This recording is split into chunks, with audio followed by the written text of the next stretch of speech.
পশ্চিমবাংলায় তো সেটাই ঘটছে। পশ্চিমবাংলায় ঘটছিল, গোটা দেশেও ঘটছে।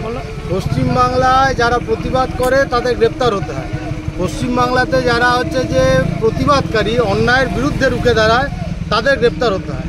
আর শাহজাহান, শিবু সর্দাররা তারা হচ্ছে মাননীয় অভিষেক ব্যানার্জি, এদের হচ্ছে প্রশ্রয়ে এবং আশ্রয়ে, আর পুলিশের আশ্রয়ে এরা হচ্ছে যে ঘুরে বেড়াতে পারে।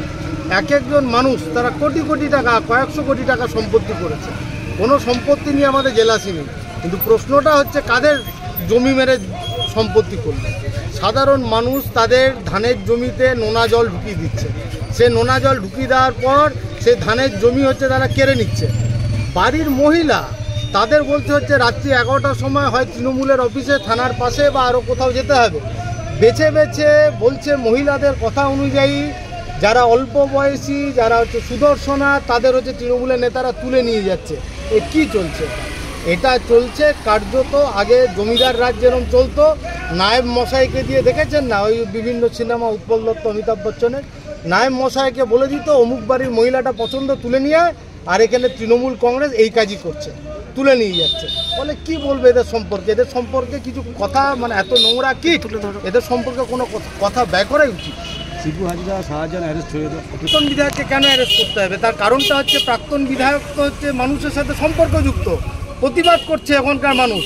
আর প্রাক্তন বিধায়ক সেই সময় ছিলেন না। যে দুদিনের ঘটনা, একদিন তিনি পার্টি রাজ্য কমিটির মিটিং, তিনি হচ্ছে মুজাফফর আহমেদ, মানে আমাদের আলিমুদ্দিন স্ট্রিটে ছিলেন। আর তার পরের দিন ছিল হচ্ছে বীরভূমে, তিনি ক্ষেত মজুরের আমাদের ইউনিয়নের রাজ্য সম্পাদক। তিনি হচ্ছে বীরভূমে আমাদের একজন হচ্ছে পরিবার, তার আক্রান্ত পরিবার, তার বাড়িতে দেখা করতে গিয়েছিল। তো তারপরেও তাকে অ্যারেস্ট হতে হয়, তারপরেও তাকে হচ্ছে টেনে হিচড়ে অ্যারেস্ট করতে হয়। আর শাহজাহান, শিবু সর্দাররা তারা হচ্ছে ঘুরে বেড়ায়, কারণ 75 ক্যামাকচিজ আর কালীঘাটে যায় না। আমার প্রশ্ন হচ্ছে যে হচ্ছে এরকমভাবে মহিলাদের অপমান করা যায় একটা মহিলা মুখ্যমন্ত্রীর আমলে? মুখ্যমন্ত্রী একটা কথা বলছেন না। মুখ্যমন্ত্রী তো উচিত সন্দেশখালী মহিলাদের কাছে গিয়ে বলা হাত জোর করে যে না, আমি হচ্ছে নতমস্তকে তোমাদের কাছে ক্ষমা চাইছি। 500 টাকাকে 1000 টাকা করলেই খালি মহিলাদের মর্যাদা বাড়ে? মহিলাদের মর্যাদা যেভাবে তৃণমূল ক্ষুণ্ণ করলো, যা হচ্ছে সামনে চলে এলো, তা হচ্ছে ন্যাক্কারজনক, ভাবা যায় না এবং নোংরা। পশ্চিমবাংলার ইতিহাসে ঘটনা ঘটেনি যা জমিদারদের সময় ঘটেছে।